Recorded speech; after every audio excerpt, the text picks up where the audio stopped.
ஹரி மகாதேவன் டைரக்ஷன்ல பூர்ணிமா ரவி, வைபவ் முருகேசன், டெல்லி கணேஷ், அஸ்வின் ஜெயபிரகாஷ் நடிப்புல வெளியாயிருக்கிற எல்லோ படம் எப்படி இருக்குன்னு இந்த வீடியோல பார்க்க போறோம். ஸ்டீரியோ திரைப்படங்களை தாண்டிய திரையுலகோட புதிய பாதையா நகருது இந்த எல்லோ படம். ஆதிரியாக வரும் கதாநாயகி பூர்ணிமா ரவி பக்கத்து வீட்டு பெண் போன்ற தோற்றத்துல உணர்வுகளை வெளிப்படுத்தும் நடிப்புல அழகா நடிச்சிருக்காங்க.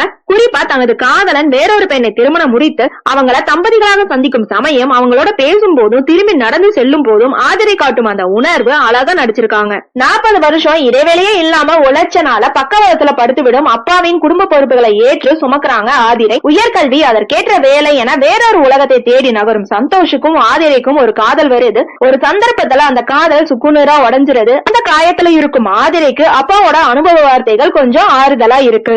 அதுக்கப்புறம் தன்னோட தேடல் பயணத்தை தொடங்குறாங்க ஆதிரை. மார்த்தாண்டத்துல உள்ள பாலிய தோழிகளை சந்தித்து திரும்பும் நோக்குல அவங்க இருக்காங்க. அந்த பயணத்துல அவள் சந்திக்கும் நபர்களெல்லாம் யாரு, காதல் தோல்வியில இருந்து விடுபடதான் அவ பயணிக்கிறாரா, இதுல இருந்து அவ கண்டறிஞ்சது என்ன அப்படிங்கறதான் படத்தோட கதை.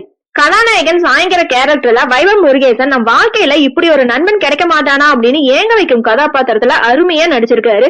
படத்துல முக்கியமான கதாபாத்திரங்களாக வரும் டெல்லி கணேஷ், வினோதினி, லீலா சாம்சன், பிரபு சாலமன், நமிதா கிருஷ்ணமூர்த்தி ஆங்காங்கே வந்தாலும் அழுத்தமான நடிப்பை கொடுத்திருக்காங்க. நமக்காக அடுத்த வினாடி ஒளிஞ்சிருக்கும் ஆச்சரியங்கள் இவ்வுலகத்துல ஏராளமா இருக்குன்னு சொல்றதாகட்டும், புடிச்சு கஷ்டப்படுவதை விட நிம்மதியான விஷயம் வேற எதுவுமே இல்ல அப்படின்னு சொல்றதா இருக்கட்டும், அடுத்தவங்களை கஷ்டப்படுத்துற சின்ன சின்ன தப்பு கூட நம்மள நாமளே இருக்க விடாது போன்ற வசனங்கள் ரசிக்கும்படியே இருக்கு. அபியோட கேமரா பயணத்தை காட்சிப்படுத்தி இருக்கும் விதம் அவ்வளவு அழகா இருக்கு. ஒவ்வொரு காட்சியும் கண்களுக்கு மட்டும் இல்லைங்க, மனதுக்கும் இதமா இருக்கு. இயற்கையோட அழகை தெகட்ட பார்த்து ரசிச்ச திருப்தியும் இருக்கு. கிளிப்பிக் ரிசினோட பாடல்களும் ஆனந்த் காசிநாத்தோட பின்னணி இசையும் அவ்வளவு அழகா இருக்கு. இயற்கை அழகை அவ்வளவு அழகா படத்துல காட்டியிருக்காங்க.